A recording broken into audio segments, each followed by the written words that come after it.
Ny mofonaina isan'andro atolotry ny mpitandrina rakotina valina maoly.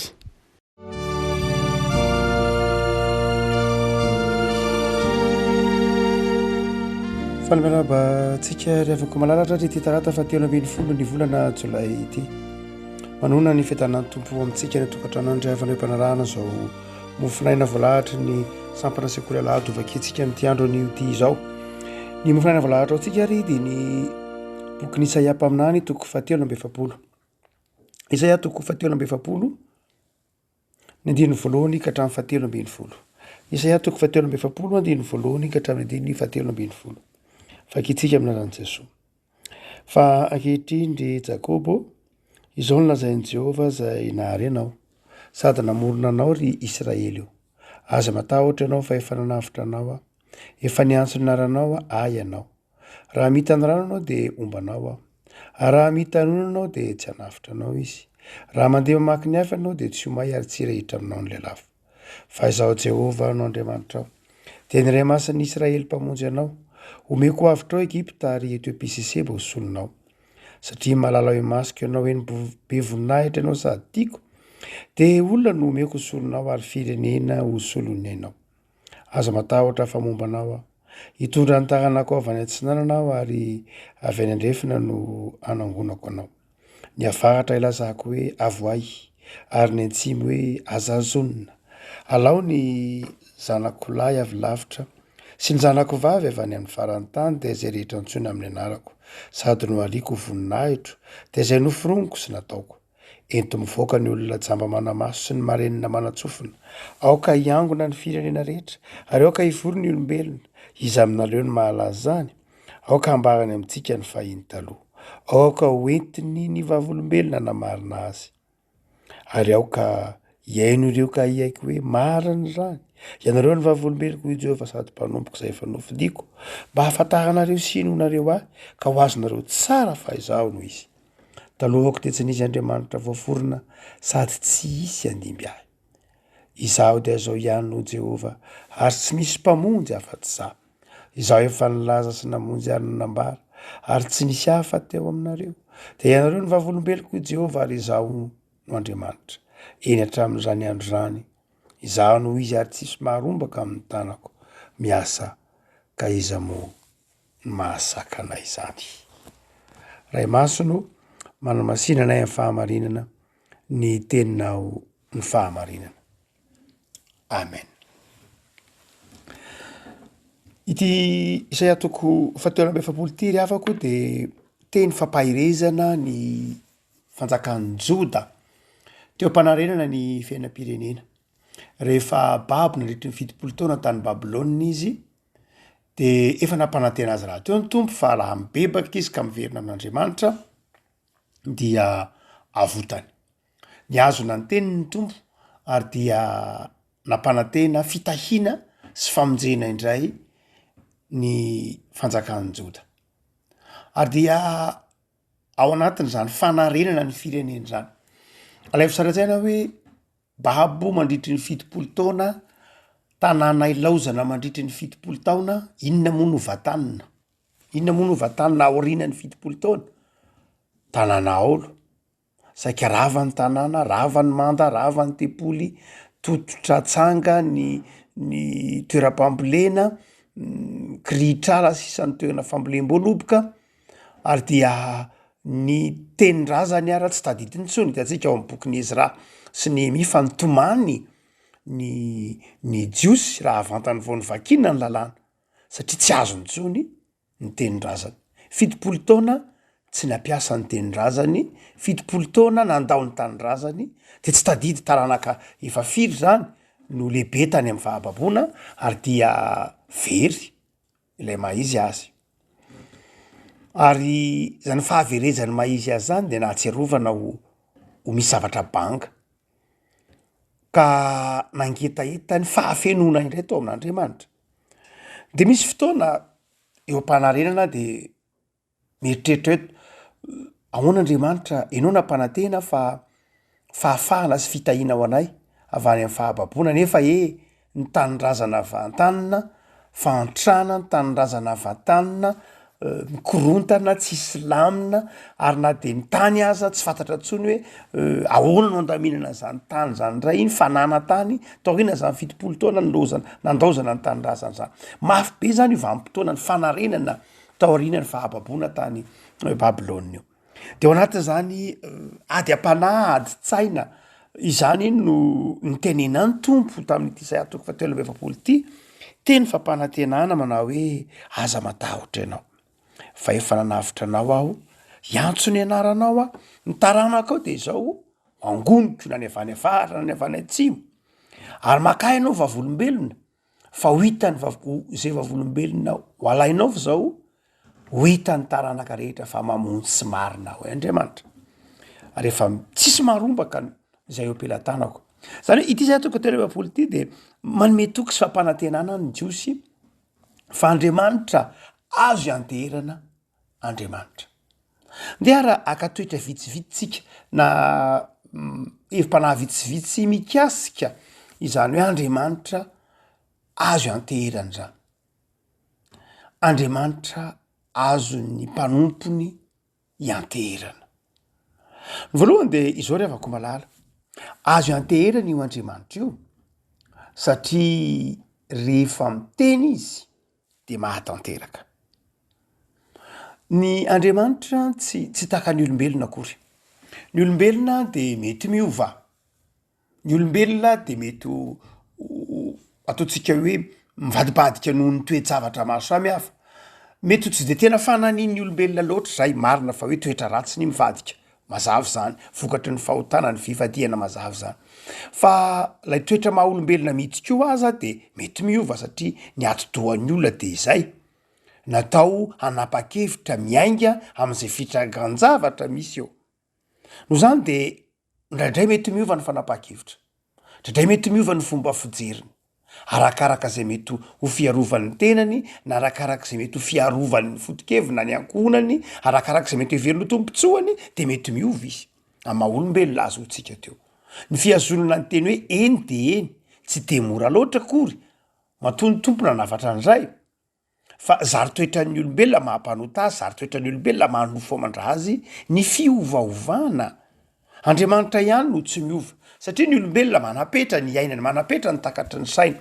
de natao iova mihitsy ny fehezin'ny fiovana ny fiainan'ny olombelona ao amin'Andriamanitra ihany ny tsy misy ny fiovana satria mandrakizay Andriamanitra ny fotoana tsy mandaitra amin'Andriamanitra Andriamanitra tsy mety miantitra Andriamanitra tsy mety tsy miova Andriamanitra no zany de tsy misy fiovana ao amin'Andriamanitra fa ny olombelona mety miova satria ny olombelona 5 taona tsy hitovy amin'ny olombelona 3 taona tsy hitovy amin'ny olombelona 7 taona mety miova izy mety miova ny faharesy-an-dahatra mety miova ny zavatra tsapany mety miova manodidina azy tsy de tena raha tsy fanahy loatra izy ho tsika teo raha miova eo aloha zany mety hoe fiovana teraky ny faharantsipana zay zavatra hafa fa ndraindraiky io ny fiovana teraky ny fiovanjavatra fiovan'ny fisainan'ny olona de mety ho zavatra mandeha ho azy na mety ho rahana ny zavaboary fotsiny zao fa Andriamanitra de tsy miova mihitsy na inona ary zay Andriamanitra tsy miova zay ny mahatonga azy azo ianteherana ny olombelona mety miova ka tsy azo ianteherana manapetra ka tsy azo ianteherana no zany rehefa ko malala lay Andriamanitra zay tompontsika de io teneny ny boky ny Isaia mpaminany io manao hoe zao aza matahotra ianao na hoe azonao ianteherana fa izaho de tsy miova andiny 1:10 izaho de izao ihany ny Jehova tsy misy mpamonjy afa-tsy za talohako de tsy misy Andriamanitra sady tsy isy andimby ahy tsy miova Andriamanitra tsy misy Andriamanitra talohan'Andriamanitra ary tsy misy Andriamanitra adiby an'Andriamanitra tsy fiovana iza indray no azonao ianteherana mihoatr'izany iza no azonao ianteherana am'izany hoe izy Andriamanitra akoatran'Andriamanitra zay tsy miova na roviana na roviana izy nisy taloha misy ankehitriny ary mbola isy mandrakizay zay le teniny Exodus 7:20 raha nantany Mosesy hoe iza no anaranao Andriamanitra ka olazako amin'ny zanak'Israely raha hometra-panontaniana amiko izy hoe iza moa le Andriamanitra Isaka Andriamanitra Jakoba Andriamanitra Abrahama iza ny anarany de hoy ny tompo manao hoe zao la izy hatrizay zaho lay Andriamanitra tsy miova mandrakizay zay ny dikany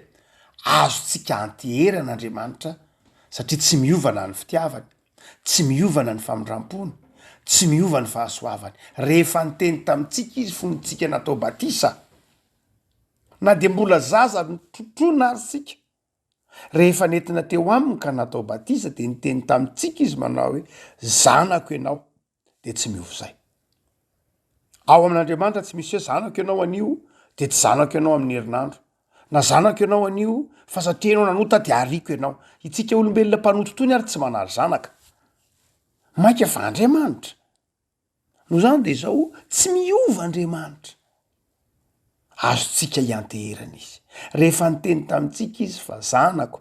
zanany sika, rehefa niteny tamintsika izy fa tiny isika, rehefa niteny tamintsika izy fa itahy atsika ao anatina tsodrana, ao anatina teny famelan-keloka, de tsy miova zay.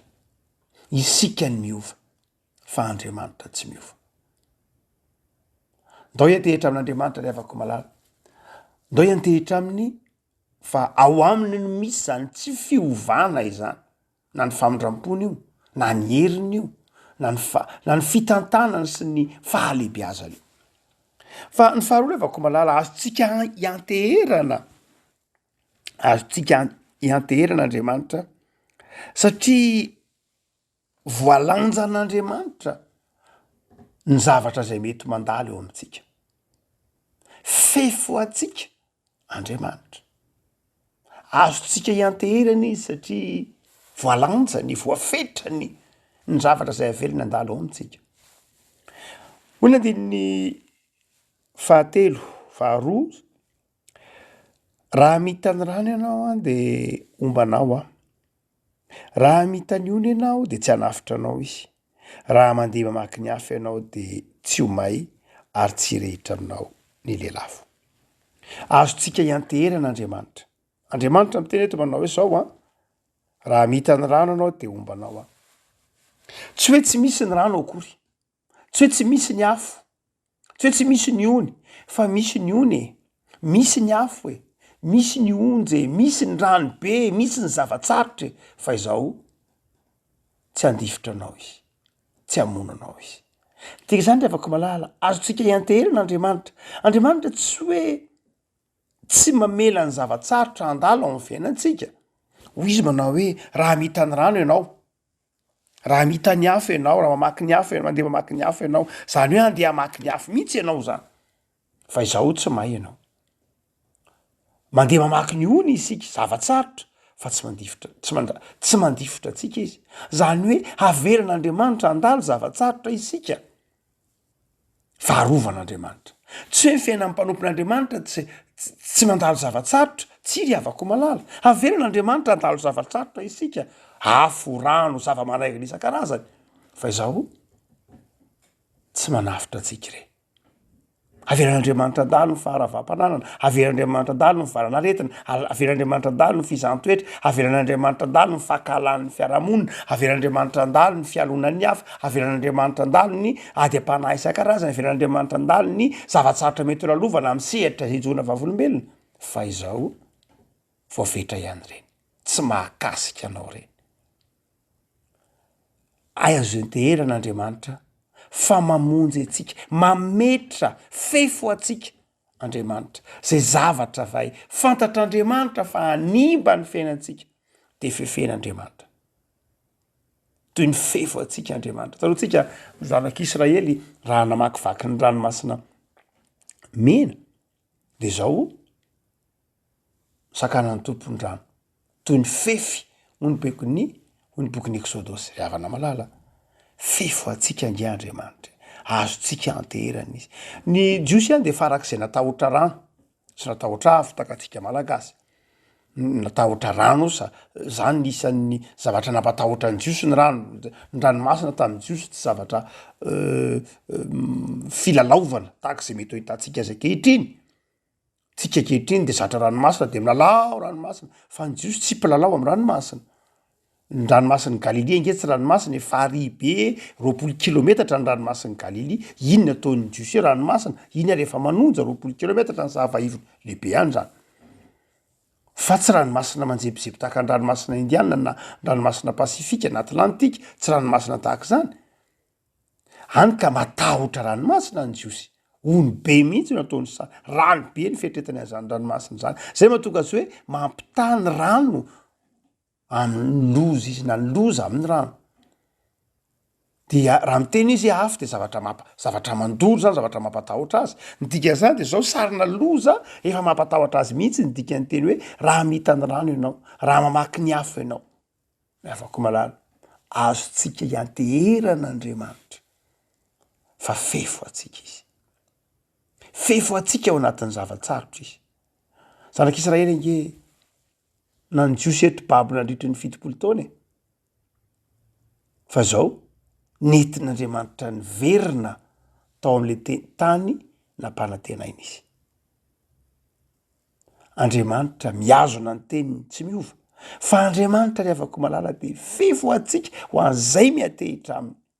ho an'izay miankina aminy ho an'izay rehetra mifikitra aminy ho an'izay rehetra matoky azy de fefo sy fiarovana ho azy Andriamanitra fa ny fahatelo ry avako malala dia fefy ho atsika koa Andriamanitra na ny marimarina kokoa azotsika anteherina Andriamanitra fefo atsika Andriamanitra mahavonjy atsika Andriamanitra satria nahoana raha teo koa izy satria miasa izy ka tsisy mahasakana Andriamanitra rehefa malala ny sary zay mety hoetretintsika momba n'Andriamanitra mandrakiriva teny hoe itsika ny manompo an'Andriamanitra de Andriamanitra miandro fotsiny tsy zay ry avako malala ny sary esehoan'ny Isaia mpaminany de manazava mihitsy fa ny Andriamanitra zay inotsika io de Andriamanitra zay miasa ao atsika Andriamanitra zay tsy mipetrapotsiny akory Andriamanitra tsy hoe tolora-potsiny na Andriamanitra zay topoina ka isika misahirana isika no mokomoko fa Andriamanitra dia miandro fotsiny na tolorantsika na ao anatin'ny fanompona na ahoana hoy ny boky ny Isaia mpaminany 4:20 4:20 andiny ny fahatelo 4:20 4:20 fahatelo fa hatr'izay de tsy mbola ren'ny olona na noenony na hitan'ny masony izay Andriamanitra miasa ho an'ny miandry azy afa-tsy ianao tsy mbola nisy mihitsy Andriamanitra mbola tsy ren'ny sofon'ny olona mbola tsy nisy olona mihitsy na hita maso izay Andriamanitra miasa ho an'ny miandry azy afa-tsy ianao rery any Andriamanitra irery any no Andriamanitra miasa ho an'izay miandry azy afaka malala azotsika ianteherana Andriamanitra fefo atsika Andriamanitra toko atsika Andriamanitra satria miasa ao atsika zay miandry azy izy miasa ao atsika izy eny tokoa matotsika afaka manompo azy nge satria miasa ao atsika izy hoy izy manao hoe rehefa miasa tsisy mahasakana tsisy maharombaka izay eo ampelatanako afaka malalo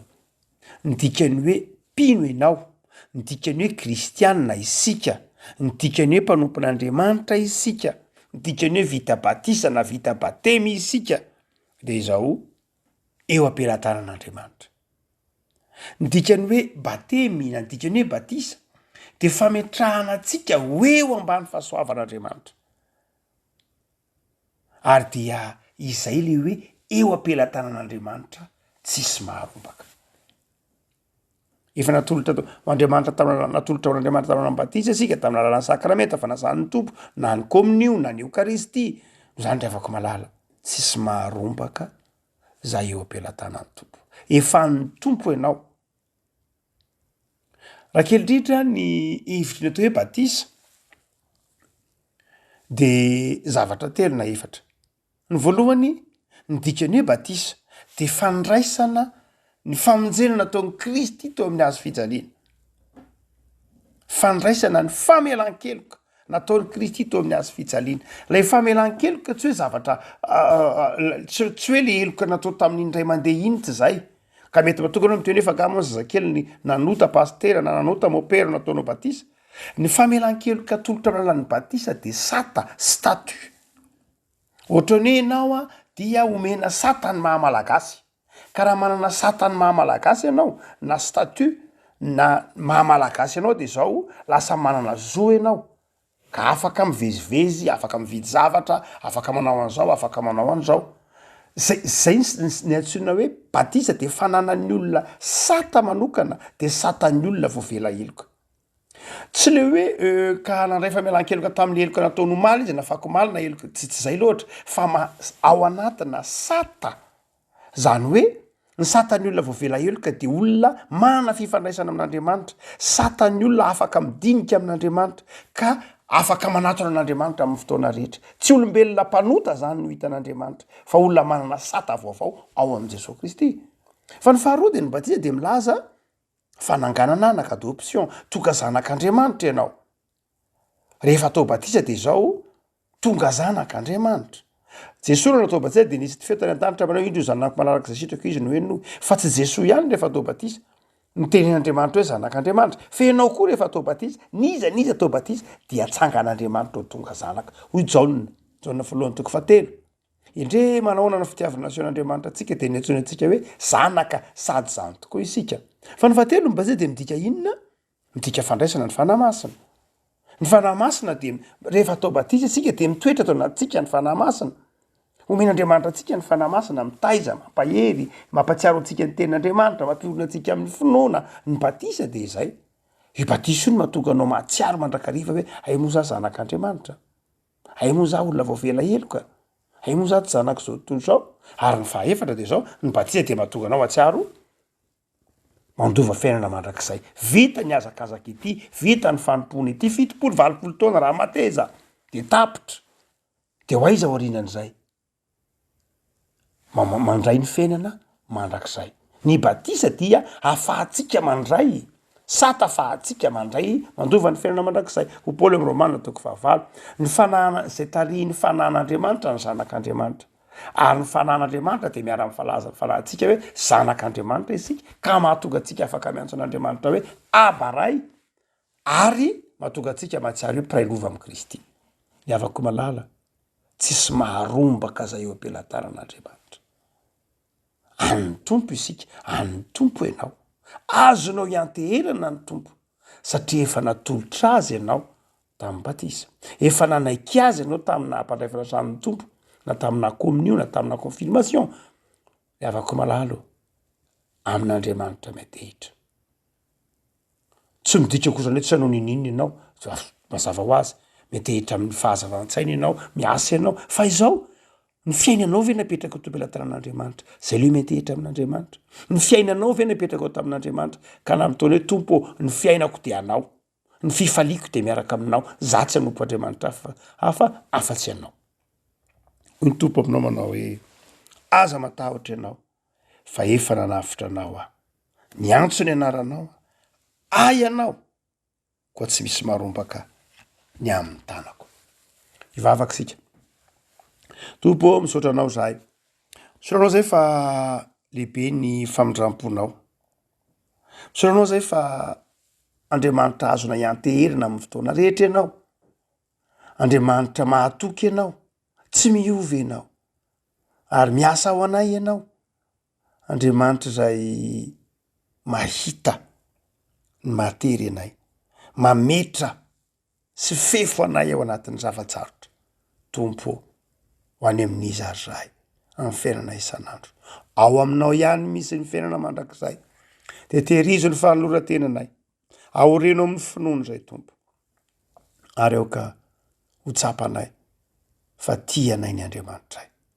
de mivavaka izay ho an'ny fiainana isan'andro ho an'ny zanakay ho an'ny ankohonanay ho an'ny fianakavianay ho an'ny mpiara-miasa aminay ho an'ny mpiray tanindrazana aminay ho an'ireo olona tianay trotronay ambavaka ireny tompo mba tsy sy harombaka ny fifaliany satria anao koa izy ireny tianao de tehirizy tompo amariny fa tia azy ireny ko ianao ary miasa sy mianatra ary miaro azy ireny de metraka ny fanorantenanay tompo ambany fitahinao zahay mitoera amin'ny mandrakariva tompo tsara amin'ny anarana Jesosy Kristy mpamonjy anay manonana izany vavaka izany amen